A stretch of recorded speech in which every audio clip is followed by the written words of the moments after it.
Hello and welcome to the STC Fit Learning Podcast. I'll be your host today. My name's Ben Scott. I'll be joined by Jason Galea.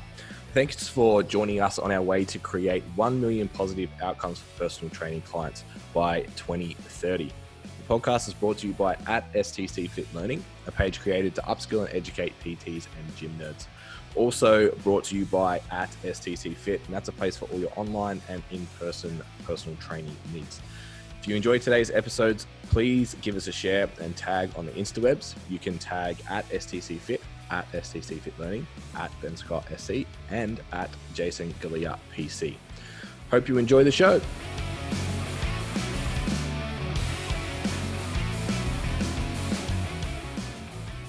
Yeah. Was that on? That wasn't on? Thank God.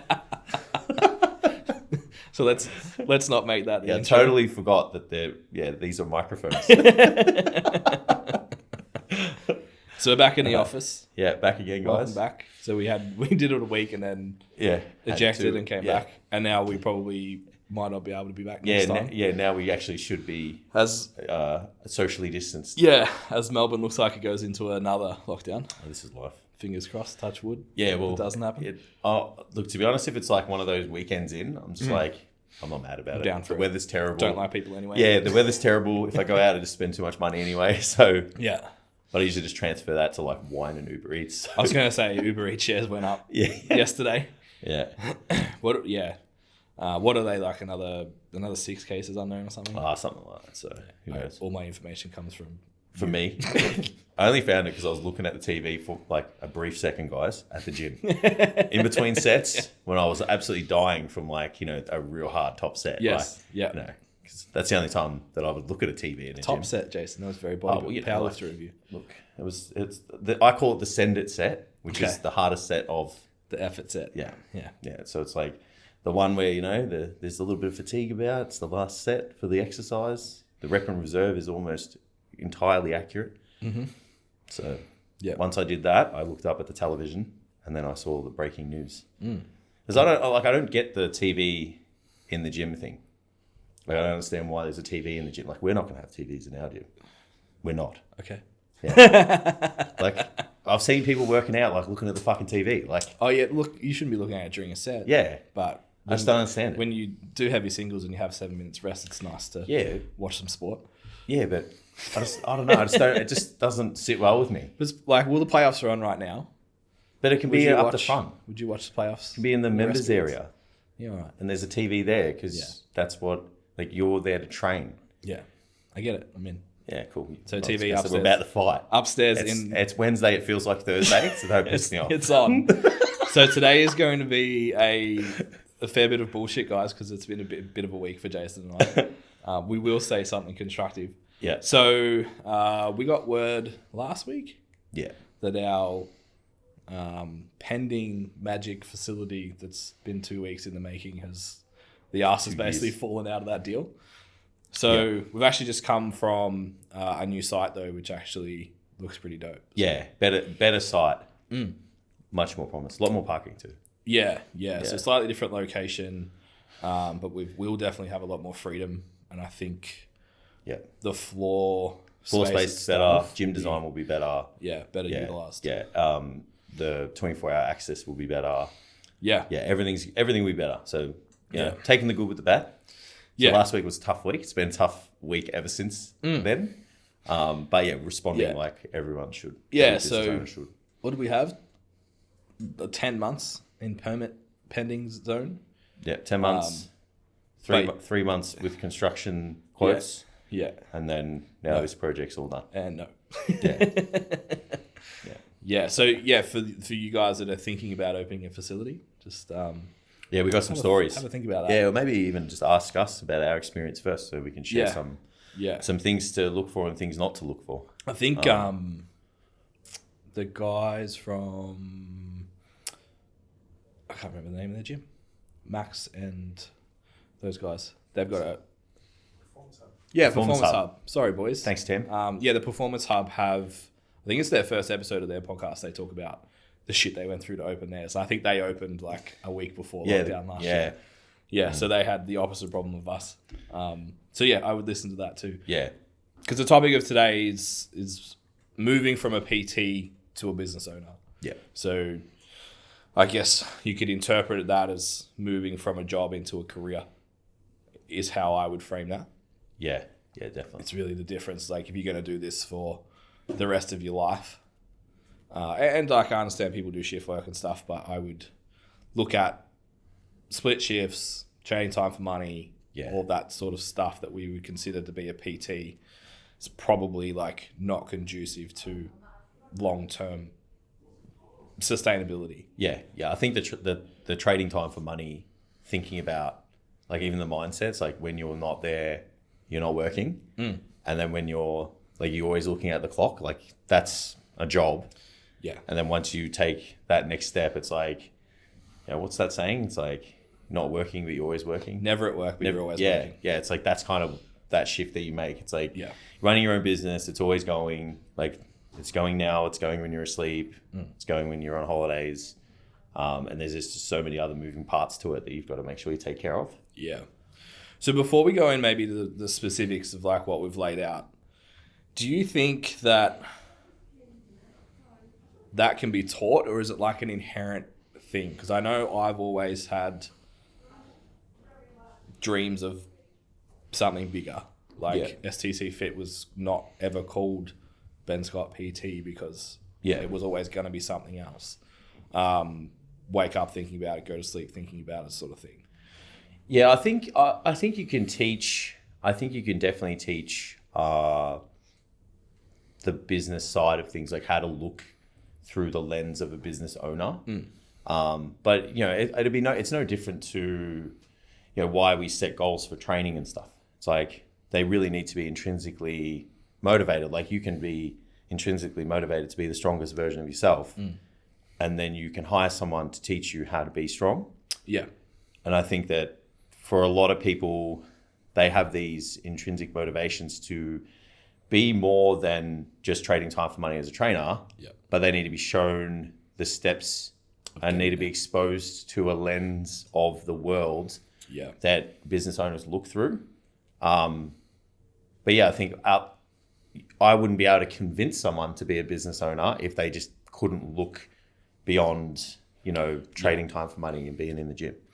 Yeah, so I think it's that I guess is the point I was trying to make. Like I feel like there's an element that you have already, and then it's pointing that in the right direction. Yeah. Like we've spoken to trainers like, I'm going to invent this gadget or make this app or whatever. Like we did it. Like, let's build this website. We'll be millionaires. Yeah. And it's like, no. Yeah. Maybe in like 0.1% of cases that happens. But I think that is a good sign. Even if you have like lots of failed projects, like it's probably a good sign that you've at least got the want. Yeah, I think the want for like something more is a common trait that you would want to see.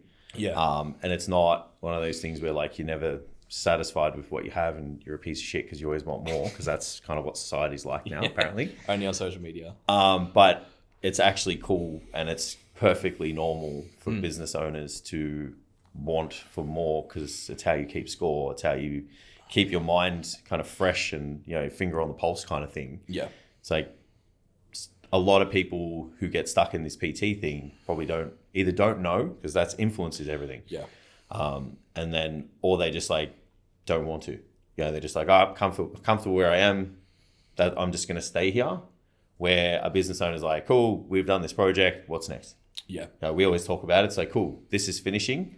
What are we doing after this? Yeah. Or we've mapped it out. It's like 3 months of this, 4 weeks of this, moving into this. Not even the training. Like, it's funny how there's so many like analogies that training kind of fits into business. Yeah. It's probably why like dedicated trainees make good business owners as well. Yeah.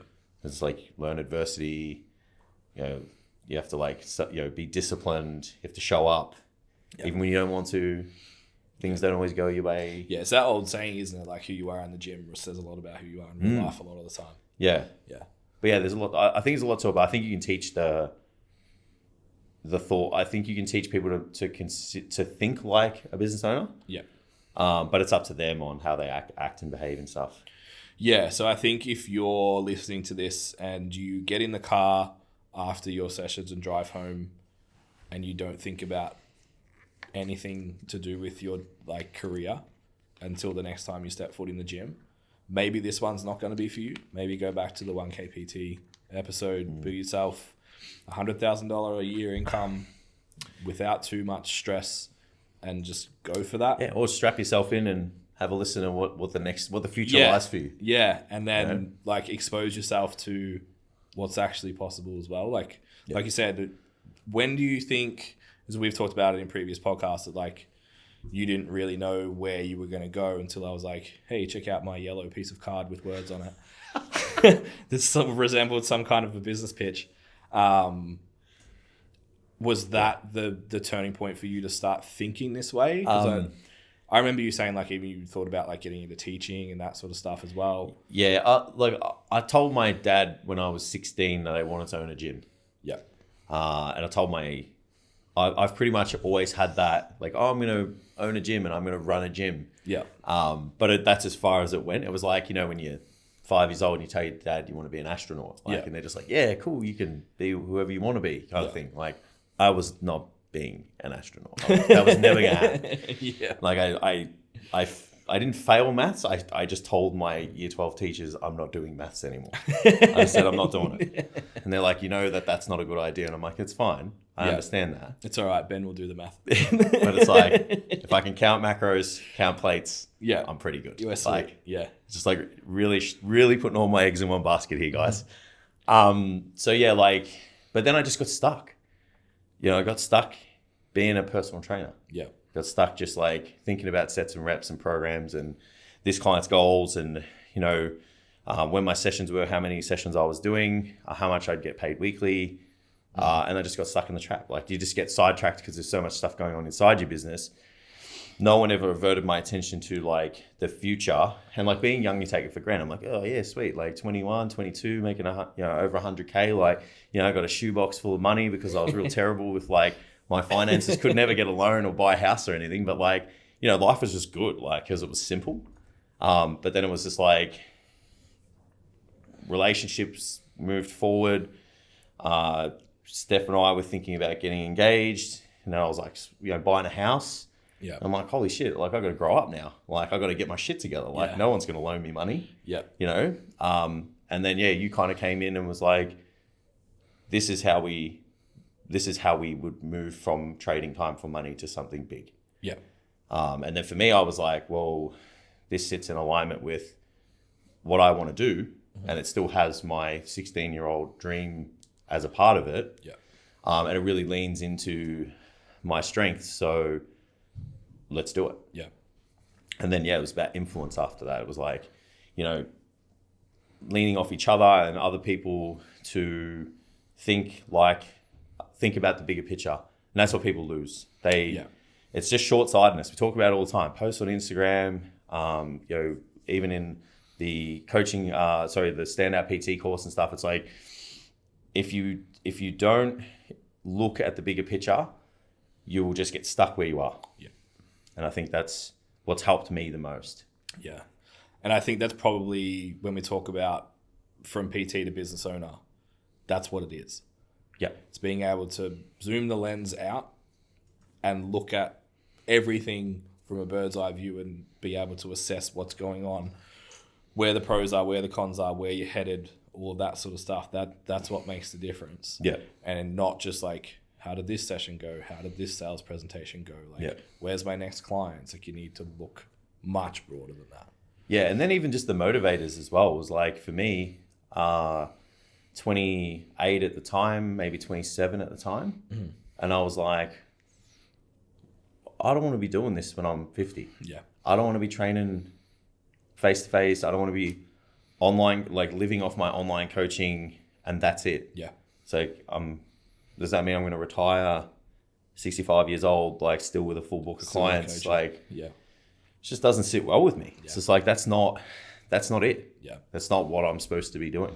Yeah. And it's supposed to be expanding this business to get the reach out, give back the experience that I've gained, up the standard, change more people's lives. Yeah. Can't do that just working with clients. Yeah. You know, like, and if I wasn't influenced by other people, I'd just be stuck. Yeah. And I wouldn't know how to get myself out of it. Yeah. Yeah, I think that's a really cool message for people. So there's probably two camps of listeners, and it's probably people that are like you that are just like stuck and not thinking about it. And then people that were maybe more like me at the time was like, I want to do something, but I don't know what the fuck to do. Yeah. And as a result of that, we spent 50 grand on an idea that didn't work. Yeah. At 25. Yeah. And however many hours as well of time and energy. Yeah, definitely. You know, but if you don't have that, you don't try. It's like what was on that sheet of paper isn't what we're doing now. No, exactly. But it was the idea was the same. Yeah, that's exactly right. The idea was there, and that's what is the most important thing. So if you know what that idea is, and the inner workings of that can change, but it's like you've got to have that, because that's what's going to motivate you to, you know, get yourself out of bed every day, even when things aren't working well. Yep. Go back to the drawing board, try again, you know, and just make it better and make it work for you. Yeah. So I think, I don't even have this in the notes. Just listening to that conversation, I think one of the biggest things is just that 5 people you spend your time with. Yeah. And we see that come up heaps, just like who you're surrounding yourself will, I don't even know if there's anything stronger that influences behavior. Yeah, like I know there's going to be people out there that are going to find some way to disprove that, but it's like experience-wise, it's like I am the most productive and the most disciplined when we hang out a lot. And there's certain people that I see more often, or certain people maybe that I expose myself to because I choose to, either through, you know, content, video, whatever, even if I want to maybe, you know, book a consult with somebody or something along those lines, or book a round table or something. Yeah. And there's definitely people, if I hang around with them for too long, I get worse. Yeah. And they move me away from the behaviors that I should be doing that sit in alignment with what I want to achieve in the next, you know, 3 to 5 years. So it's like, I don't care what science says to disprove whatever, if that's true or not. It's like whoever you spend your time with influences you. You spend your time with losers, you're going to be one. Yeah. Or you're just going to be a lesser loser because you hang out with other people too. But it's like, you're still going to be worse off. There's nothing better than getting out of a conversation with a bunch of people who are driven, who kind of get it, who have all their own ideas. They could work in totally different industries, like not even the same. Yep. And everyone's talking about the same thing, you know, productivity, kicking goals, working towards something, trials and tribulations, showing their resilience, you know, all those kind of things. Like that's a really motivating, productive circle to be in. Yep. There's so much energy in that group of people. And it's like, if you're spending time with people and you just like feel fucking exhausted when you like spend 1 to 2 days with them, or, you know, 2 hours with them, it's like, maybe that person's not the best for you all the time, you know? Yeah. Like if you're feeling drained, you're not feeling energized and clear and able to just slot back into life, it's like, I don't know, I'd just be very weary of like how much time I would spend with that person. And there's people out there that I have and I love them to death. Mm-hmm. That's the hardest part. And I would never say it to them. I'd never mention their names or anything like that. But it's just like, this is my life and I have to be very, very careful with where I spend my time. It's finite. I'm never going to get it back. Yeah, I've actually been, because this came up in Stand Out PT a couple of weeks ago. I've been sort of thinking about it, like what's the litmus test? And it's like, how do you, whether it's over the space of time you spend with the person and then directly after, like what direction does your behavior move towards? Yeah. So like you said, if you leave energized, driven, refreshed, like those sort of feelings where, or even just like you're talking about ideas and stuff like that, not, what is it like, I'm not sure of the terms, but it's like, do you talk about people, do you talk about events, or do you talk about ideas? Yeah.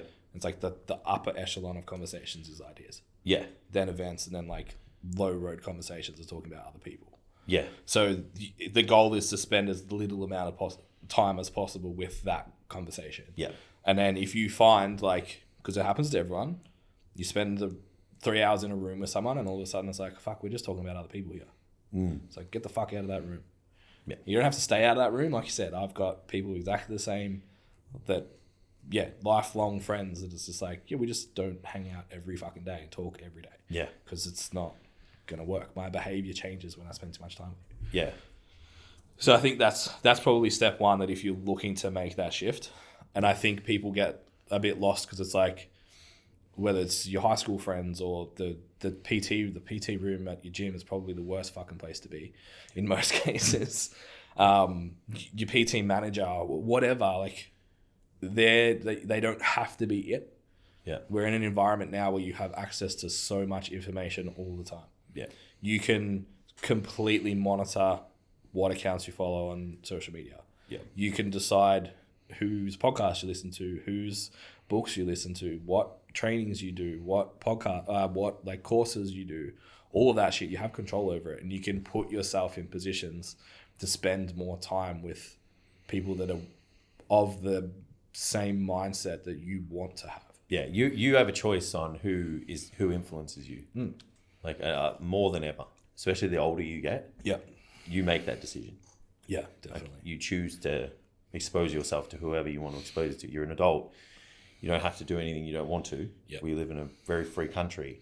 So if you're not happy with the people that you're hanging out with, make the decision to change that. Yeah. Yeah. Yeah, 100%. All right, so more practical steps, I guess, to moving from a PT towards a business owner. If you're currently, I would look at this as like, when you first start out, objective number one is fill your book. And I'm pretty comfortable, just like anyone new that comes through is like, your only goal right now is to fill your book. Fill your book and then keep them. Yeah. Learn how to keep them. And keep them, yeah. Yeah, so it's like lead acquisition and then retention. Yeah. They're the only two things you need to consider. Yeah. Which I don't think you'll sustain a full book if you don't have retention. Yeah. So it's like that they will kind of go hand in hand. So if you have never achieved that, that's still number one. Make that happen. Yeah. Yes, we're saying don't trade time for money and then telling you to go trade time for money, but you need to have that platform to work from. Yeah, don't cap yourself at that forever though. Exactly. Like, you have to do it for a bit. It's Everybody step one. does. Yeah. Yeah. Yeah, it's just like people don't get beyond step one. Exactly. Yeah, or step one.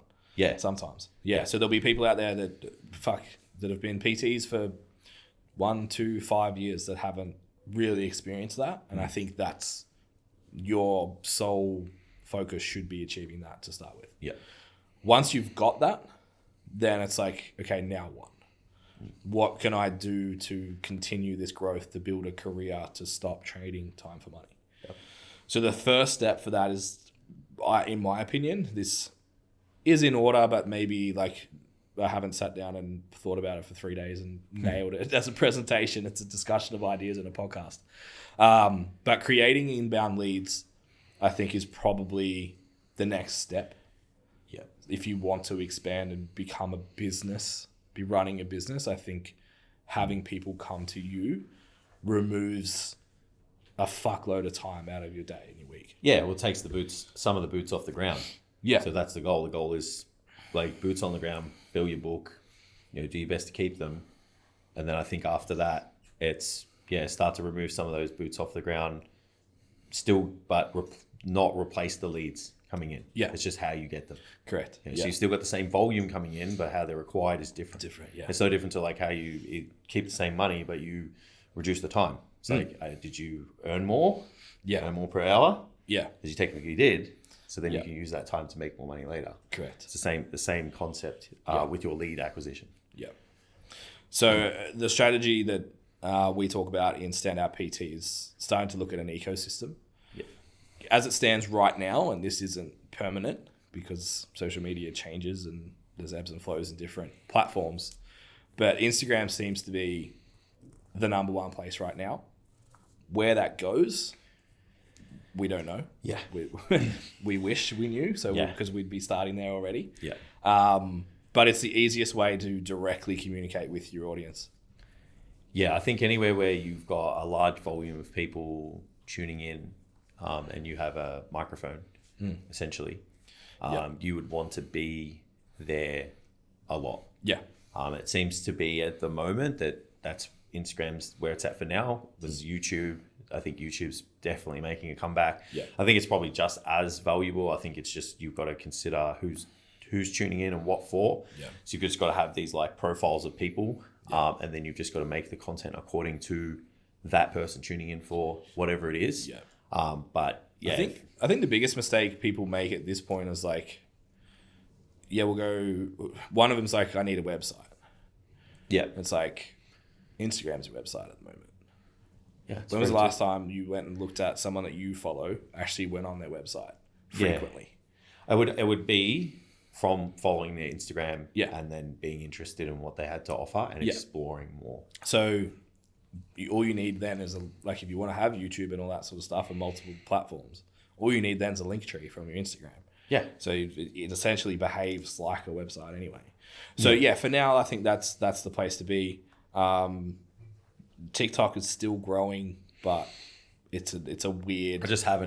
I haven't even taken that beast yet. It's a weird form of communication, and the transfer is challenging. But we said that about Instagram. Yeah. What do you mean? You just post pictures and people like them? I think is Jason's quote. Yeah, that's exactly While what I we're said. still fucking around on Facebook. Facebook is gone, in my opinion. Yeah, that's for like- our market. Facebook's like LinkedIn, in my opinion. Like it's just you just know who people are, and what they do, and that's it. I saw shout out to Jordan Shallow. Someone asked him like how to build a LinkedIn profile, and he's like, I spend most of my time trying to look as unemployable as possible. LinkedIn is not my place. I was like, I like that. Yeah, that's very good. That's exactly why I'm not on there too. Yeah. But yeah, again, like maybe that's a detriment from a networking standpoint and stuff. It's just like there's only so many things you can plug into. Yeah. So I think to start with, Instagram. Then when we talk about ecosystem, every piece of content you release should send them to another piece of content to eventually get them to buy. So the rules we play by is 7, 11, 4. Yep. 7 hours of content across 4 different platforms on 11 different occasions. Sorry, Tam, I won't bang the table anymore.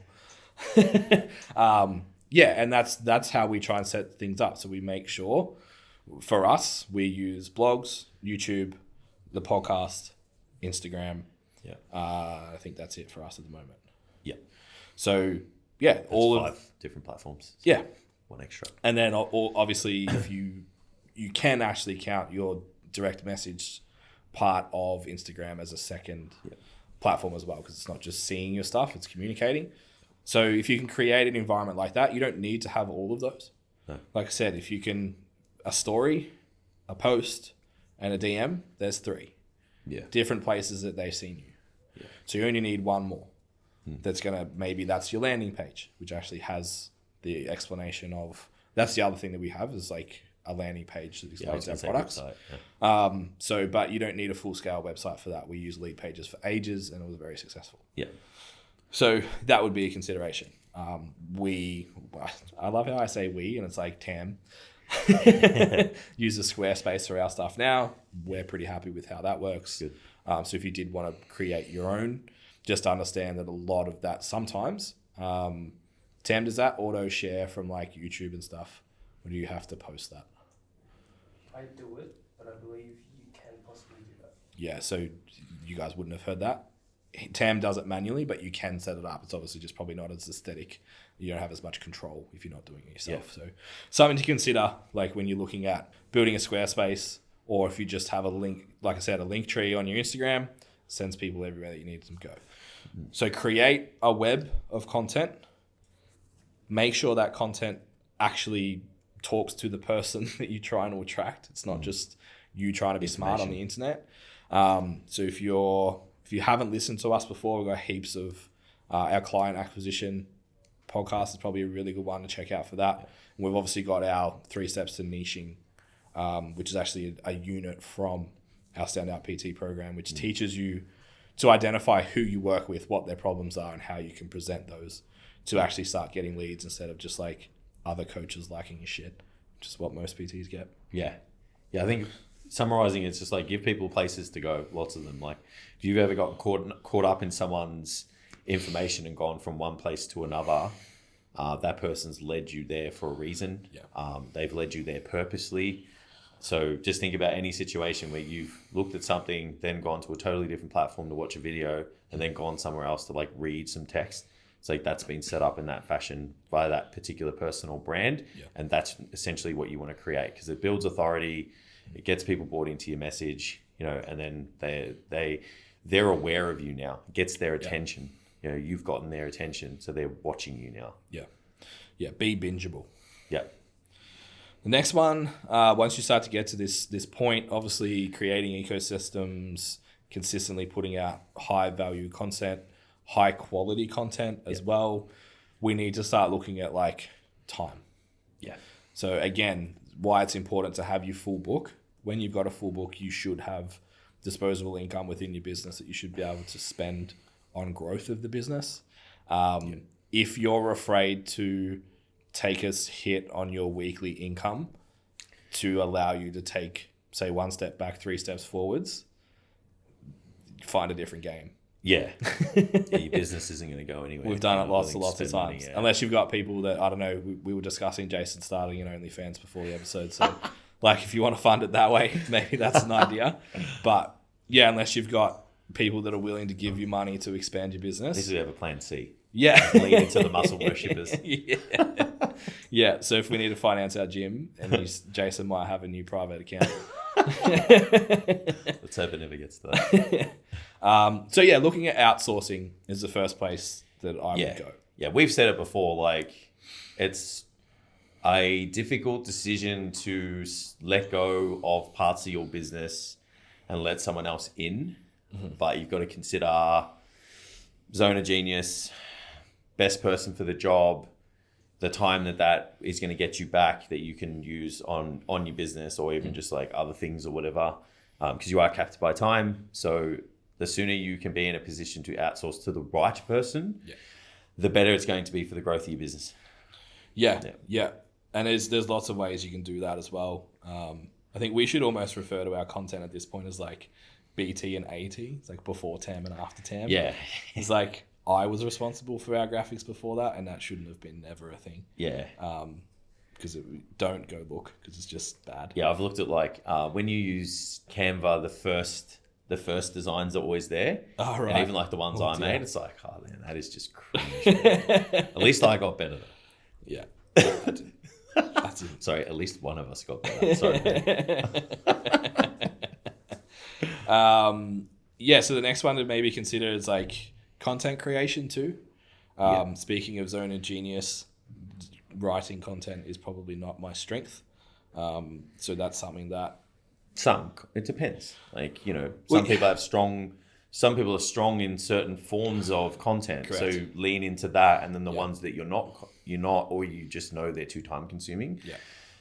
Outsource those. Yeah. You know. So inside that, just from my own personal experience, like personally got myself an editor to do our blogs last year. Yeah. Now we've actually outsourced that for us. Yeah. We provide outlines and content, and someone actually puts the blogs together for us based on our message. But when it comes to YouTube, like I'm happy to show up and do that. Yeah. And yeah, that's it. Yeah. It's extremely helpful. Yeah. Yeah. So it's like Jay said, like what you're good at, do. What you're not good at, find someone else to do it. Yeah. That's better at it than you. Yeah, 100%. Because the return is going to be so much better. Like just on the media stuff in particular, like it's time consuming, it's difficult. You need to have a certain eye for it. It evolves all the time. So it's the one thing for me that I think most personal trainers would benefit from the most. Yeah. And when was that? 2 years ago. So we like obviously slightly smaller company ourselves back then. We had 3 people in one weekend at an RP seminar come up and go, hey, are you that guy from STC Fit? Your videos are unreal. And it was just because Tam was doing them. They looked awesome and people had seen them. So these were PTs, like they weren't spending money with us. But it was like noticed that the design quality and the level that we were presenting our information was legit. Yeah, I think there's nothing more unfulfilling as well than doing stuff that you just like don't like to do. Like there's been a lot of things that we've had to do, and if you do them for too long, you know, it's that whole like, you know, how much energy do you have left for the things that you actually really like to do? And sometimes it doesn't matter how how good it is could even be talking about hypertrophy and body composition, which I absolutely love. Yeah. And it's like, if I've had my battery drained from all this other shit, it's like, that's not going to pick me up either. Even just talking about things that I love talking about isn't going to get me, a spring back in my step kind of thing. So yeah, we've talked about too, like the evolution of, we used to probably look at things in like hours. Yeah. Now it's like demand. So like when you said like hours building the website and stuff back then, it was like I was doing 60, 70 hours a week, no dramas, because it was just grunt work. It's like do 50 sessions, write this thing, put this thing together. There wasn't a lot of creative demand. Yeah.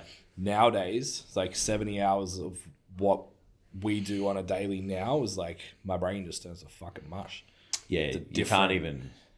You got to lean into certain times. Like every now and then you'll just like feel on. Yeah. And you're like, all right, I have to do something. Yeah.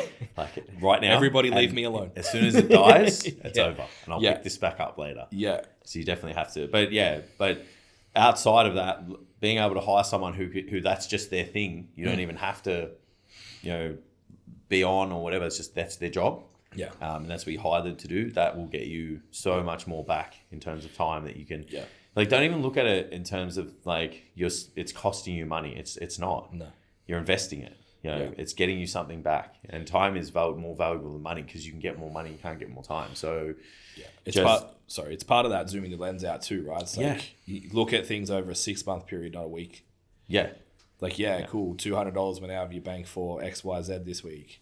But over 6 months, what does that actually return you in terms of time and business? Yeah. Yeah, and what does getting a professional to write your blogs do when someone reads one and then it's that good that they read all of them and then binge your content and then sign up for a program that you offer? Yeah, exactly. And it's like, was the ROI good enough now? So you got to think about things like that. Yeah. Yeah, 100%. Is there any other outsourcing? I think the sales one's great when you're in a position to do that. Yeah.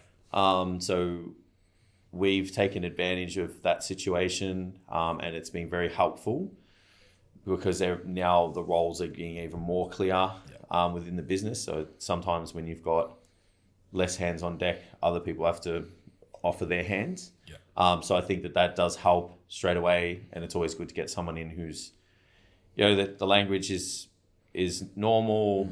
The conversation, speaking with people is normal.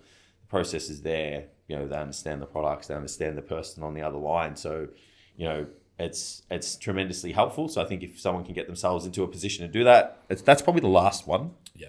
Like that's probably the end. Like you would want to have all those other things on lock first, and you'd have to be getting leads coming in straight up, like, weekly or regularly.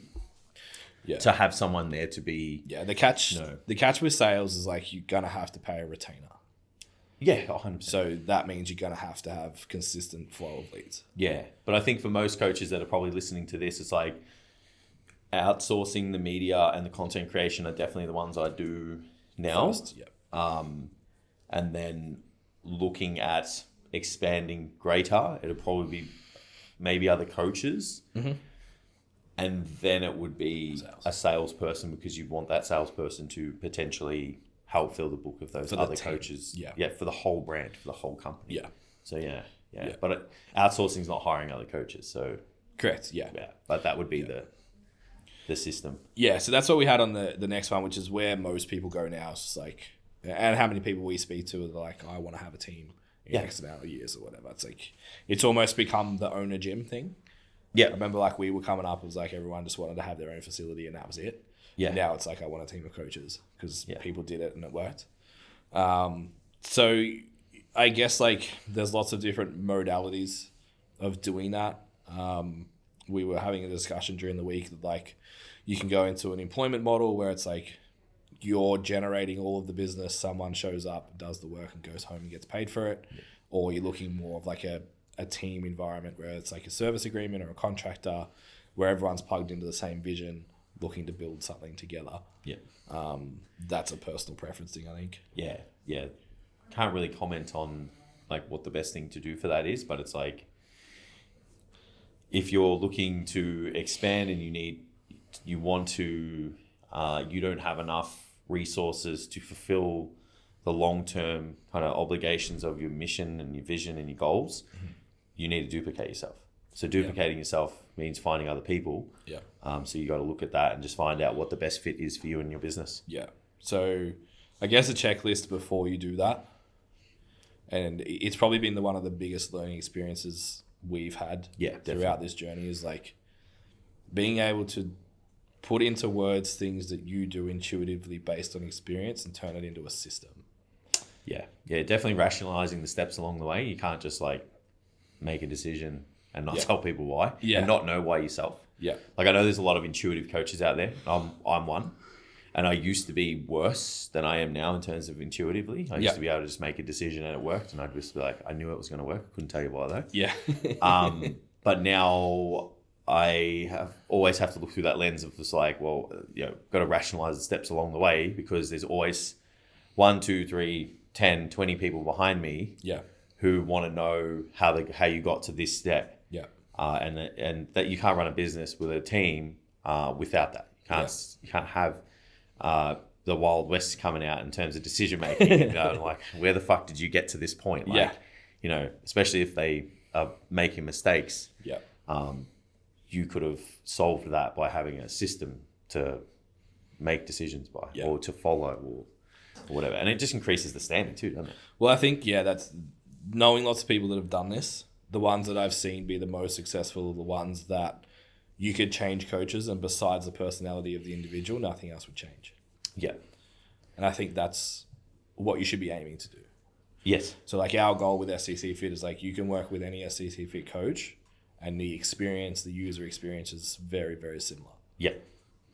Yeah, agreed. And don't underestimate how challenging that is to create that environment.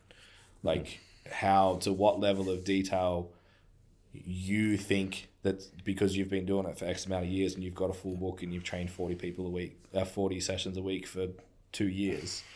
They're like, everyone knows this. There's a lot of things, a lot of places you get to in your head that you think people know and they don't know. Yeah, and even things that you've forgotten why you think like that. Yeah. It's like there was 5 things that happened that made you go, okay, that's how I do that.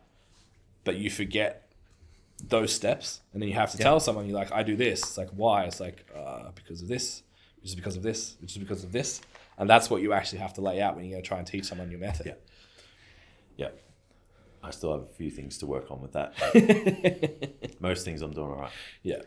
Yeah. And I think like for the coaches thing, I believe you can teach people technical skills. So you don't necessarily have to look for the person, with the degree and the this and this certificate and all this kind of stuff. Like I think that if you can take a blank canvas and you can make that person whoever you need them to be for the business, technically, without that's probably the easiest thing to do. Yeah. The thing that you need to find is a willingness to learn, the ability to make mistakes and come back from that. So a bit of resilience. And they have to be brought into culture, the business, the culture, the vision, the mission, And work ethic. I think you can teach that. Yeah, work ethic too. Yeah, you can't teach that. If someone can, please show me how. Yeah, maybe if you're I don't know, psychologists and stuff might be able to, but it's not something PTs qualify for. Yeah, but I think if someone's got you can tell the characteristics. They've already got goals. You sit down with them. You're like, tell me where you are in 5 years' time, and they're just like, I'm doing this and doing this and doing that. That person's almost, in my opinion, got a position already. Yeah, I don't care what else. Like if you're qualified and you're insured to not hurt people, come. Yeah, we'll make you great. Yeah, But if you sit down with someone and they've got all these credentials, and then you go, where are you in 5 years? And they're just like, I don't know. Anything could happen in 5 years. I wouldn't even know. Bye. I'm like, I don't know. And the ability to have a conversation with someone. Yeah, in our space. Yeah, like there's personal skills. We're working with the general population. You've got to be able to kind of have a conversation with someone. You don't have to be the best at it, but you've got to be willing to just, fundamentals. Have it. That's it. Just learn how to engage with people. So, I'm just laughing at that meme the other day. Like the phone call meme. Yeah, Rambo. the under 30s. Yeah. But it's like even the Rocky talking, montage to make a phone call. even just talking to people, man. Yeah. Like sometimes for some people, it's just like if you got to work yourself up to like talk to a stranger, it's like this probably isn't for you. Yeah, it's gonna be tough. Like if that's something you're thinking about in the day, Yeah. it's like that's not it. So one other concept you can introduce around this coaches thing too is the difference between staff and talent. Yeah. It's actually a concept from Kerr and Ray, who we slagged like 50 episodes ago, but his business content's good. No, that was that was because he went out of his lane. Yeah. And We put him back in. got hooked on fasting. Yeah, because that's why he stopped talking about it, because of the SEC Of podcast. course. Maybe because it wasn't the flavor of the year Anymore, yeah. But yeah, so the difference between staff and talent is in behavior. And most of the things you just said there lean towards looking for talent. Yeah. And it's people that are going to grow with you and have independent thought and help you grow the business, because they're invested, like I said, in the culture and the vision, the dreams and stuff that you have and the goals. And then there's people that are just, some people would refer to them as like the soldiers. It's boots on the ground. Like, it's just people that are there to do the job. They do the job well. Mm-hmm. And I think what you need to be conscious of is when you're bringing people in, not trying to force staff to be talent, and definitely don't try and keep talent in a box as staff. Yeah, I think always trying to provide contribution is what you want to have. It doesn't matter if that person's on the front line and they're happy. It's like they're still contributing to the business, to the brand, to the message. And then if they're fulfilled doing that, that's cool. If you've got this talent, they need to contribute in a way that they feel fulfilled as well. Yeah. And you just need to find a vessel for that to happen. Yeah, and that's it. It's just, even you can put opportunities in staff because they can evolve. Like you said, you were in a XYZ position, and then for whatever triggered you to go, I need to change directions here. There's no reason that someone who's been staff for whatever period of time can change gears and do that. Yeah. So I think, just making sure that there's opportunities to allow people to step into them. But I think maybe a mistake we made early on was like thinking everyone should. Yeah, it's like I think everyone wants to. Yeah, if you don't take the opportunity, what the fuck? Yeah, and that's just because you and I think that way. Yeah. And that's not how everybody thinks. Yeah, exactly. So that's a big learning experience. Yeah. Yeah. Yeah. And coming back to the start of like, can you teach the business owner thing? It's like, I think that is part of it. It's like, you should be talent. Yeah. When you look at those definitions, like you should definitely be, like just going in and doing sessions isn't talent, that's staff. Yeah. So don't think about putting on coaches and stuff like that. Just find a better way to apply that. Yeah. Which probably leads into the next step, which is products. Yeah. So products is a pretty broad term. So I think we're across both companies or both businesses now. We're about 10 products, maybe something like that. I've lost track of how many products. Yeah. Yeah. Some that are dead, some that are still going. Yeah. So products are basically anything outside of coaching. Typically, it'd be like a purchased item or something that only runs for a very specific period of time. Yeah. So one of our products is obviously the Standout PT program. We've got the 1K week program.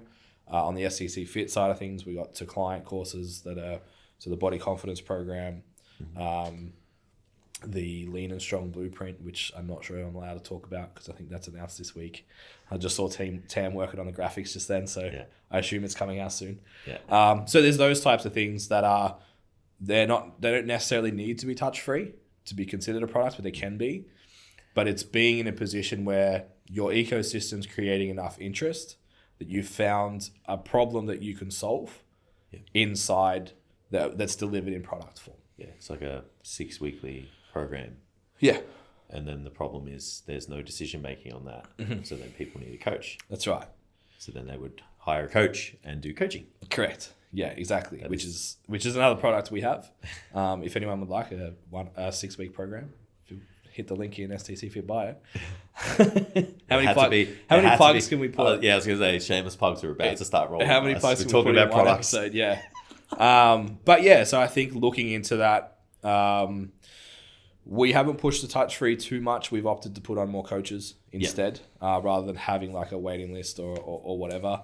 But fuck, there's a lot of people that are doing it with a lot of success. Yeah. So it's not something that we discourage. We've got... Yeah, and we'll definitely do it. Yeah, one of our girls actually in the Standout PT program, her online business blew up way more than she expected. I think at one point she had 10 people on her waiting list after like 8 weeks. Yeah. And she was like, what the fuck do I do? Yeah, touch free. So we made touch free for her, and she's already put 10 people into that as well. Yeah, that makes way more sense in my opinion than a waiting list. Like, yeah, we both have our own opinions on that. Other people are going to have their opinions on it. But being able to service anybody at any time is super important. It's a cultural thing of like, yeah, I got a waiting list. I'm fucking boss. Yeah, it's like, that's it. Okay, so you're not making money on people that want to work with you, and you're not helping them. You're not influencing them. You're not making an impact on this community that you want to help. Yeah, yeah. It's purely ego. Yeah, and we've been taught that that's the gold standard. Yeah, is you want to be booked out. Yeah, and you want people waiting. Yeah, just like, I wouldn't wait for a coach. I'd just find another one. Yeah, I'd have 3 on the list. Yeah, if one was booked out, I would hire the second person. If they were booked out, I'd hire the third. Then I'd probably just coach myself. But yeah, 100%. That's just the psychology behind a consumer. Yeah. Especially online space, they go hot and cold so quick. Like they're real green and then they're not. Yeah. So having an ability to coach someone at any time and have them consume your products at any time is super, super important. Yeah. I think who your target client is important for the type of products you have as well. Yeah. So like the Standout PT program is designed for people who want to stop running a business, stop working a job and start running a business. Yeah. So they have a decent income. They understand the value of investment. Yeah. They know where they're at and they know the value that they would get from something that's going to teach those things. Yeah. The guys that are fresh, they maybe don't have that disposable income yet. Yeah. So it's like, well, here's how to go make it. Yeah.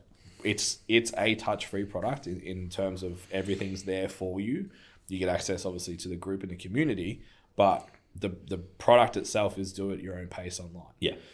So that makes it cheaper, which appeals to that person who then hopefully, like it's no different to the 6-week program thing that moves into coaching. It's like, let's facilitate your ability to get to here and then, now your problems are this, move on to the next one, so on and so on. So that's how you want to set up your product hierarchy. Yeah.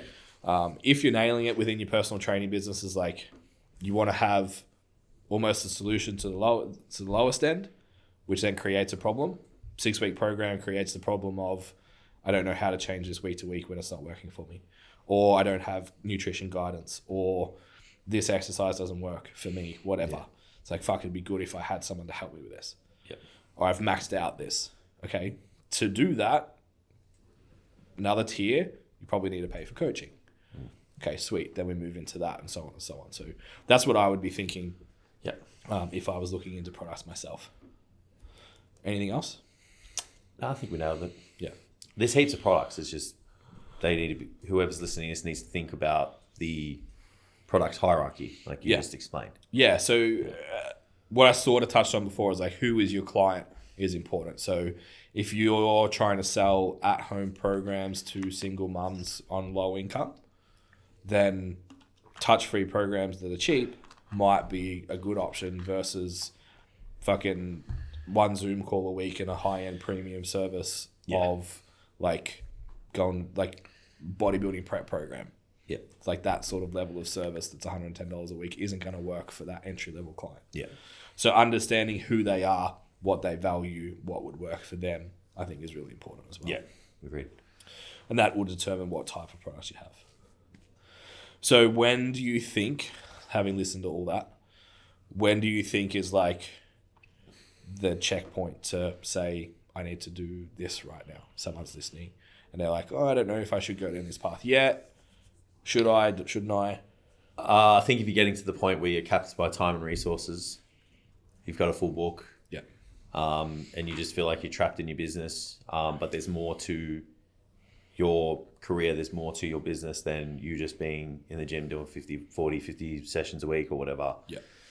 I think you need to visit all of this stuff and start to make the changes to leverage your time, put your resources in the right place, start to build something bigger that kind of starts rolling on its own as well. Like you don't have to push it the whole time. Like it does roll too. You can push it and it rolls faster, but it still rolls to that speed on its own.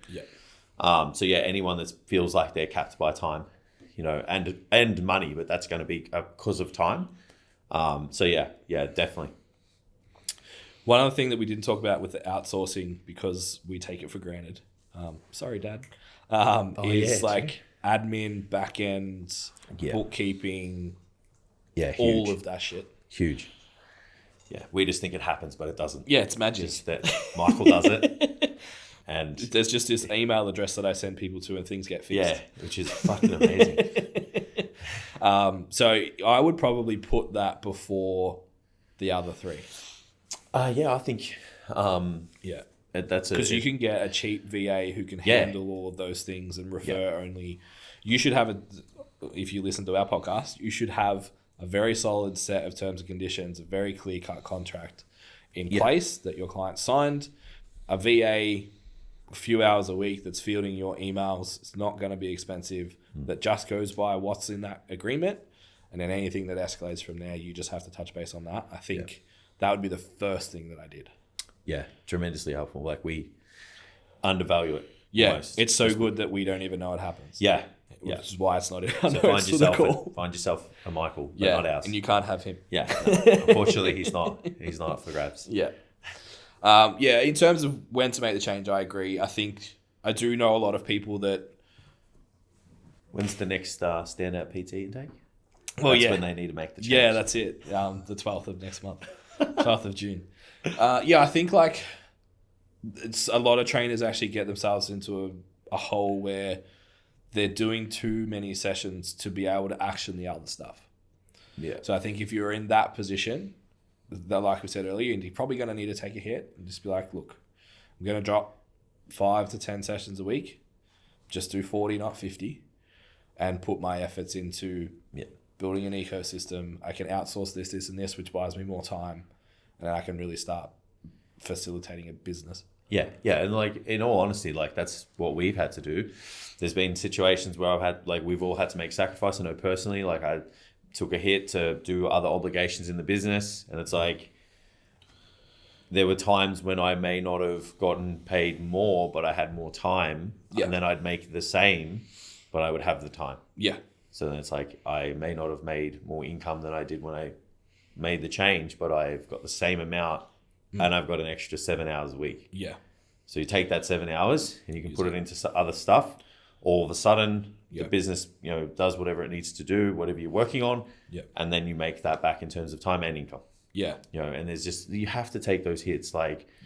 It's unrealistic to expect that you're going to make a change and be able to keep the same income and get more time all of the time. Sure, there's times when you can do it, but not all of the time. Yeah, I literally announced it yesterday to my group that continuous one-on-one is done. Yeah. I've been doing it out of my garage. Most people sort of once a month, so a couple of people once a fortnight. It's just I can't keep it up.